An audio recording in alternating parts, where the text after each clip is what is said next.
Gravity assist. It is a flyby maneuver around a moving planet to gain an increase in the speed of the spacecraft. In this video, we will calculate how much speed the spacecraft can actually get. Here is the setup of the problem. The positive direction of the coordinate system is going right. At T1, the spacecraft has a velocity of vs1 and it is going left. Its mass is ms.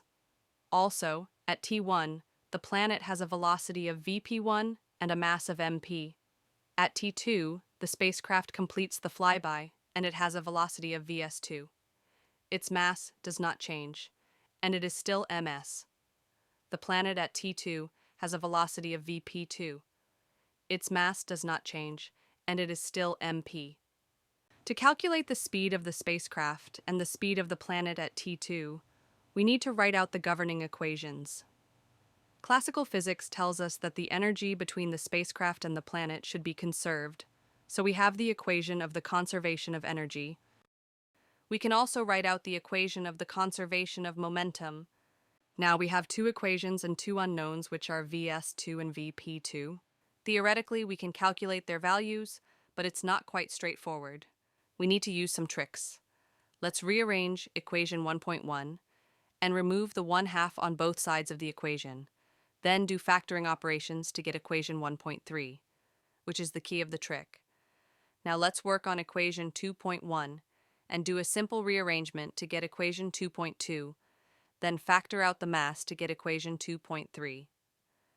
Now if you compare equations 1.3 and 2.3, you will notice that they have two terms in common. By simply dividing equation 1.3 by 2.3, we get equation 1.4. Then we want to multiply equation 1.4 with the mass of the planet to get equation 1.5. Then by subtracting 2.2 from 1.5, we can eliminate vp2 and get equation 1.6. In this equation, the only unknown is vs2, which means we have solved vs2. Now, let's just rearrange the equation to only have vs2 on the left side of the equation. This is the speed of the spacecraft at T2. Everything else on the right side of the equation is known. We will discuss this equation a bit more later. But before doing that, let's calculate the speed of the planet as well. The calculation is similar.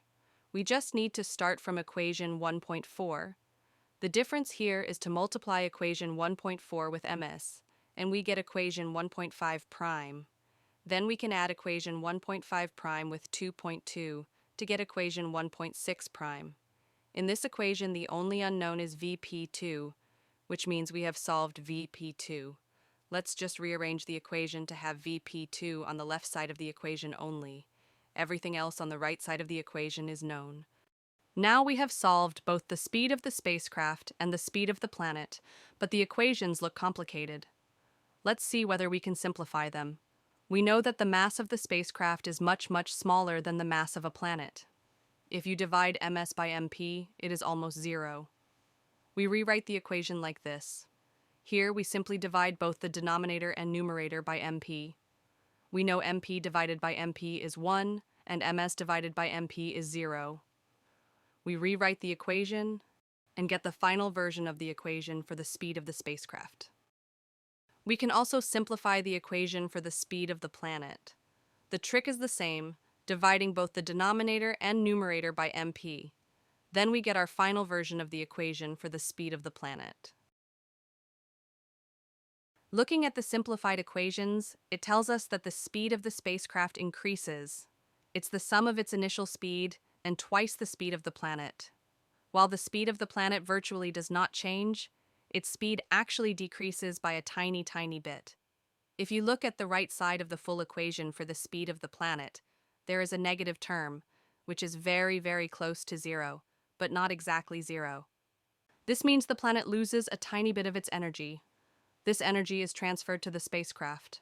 So basically, by flying by the planet, the spacecraft interacts with the gravitational field of the planet and extracts energy from it.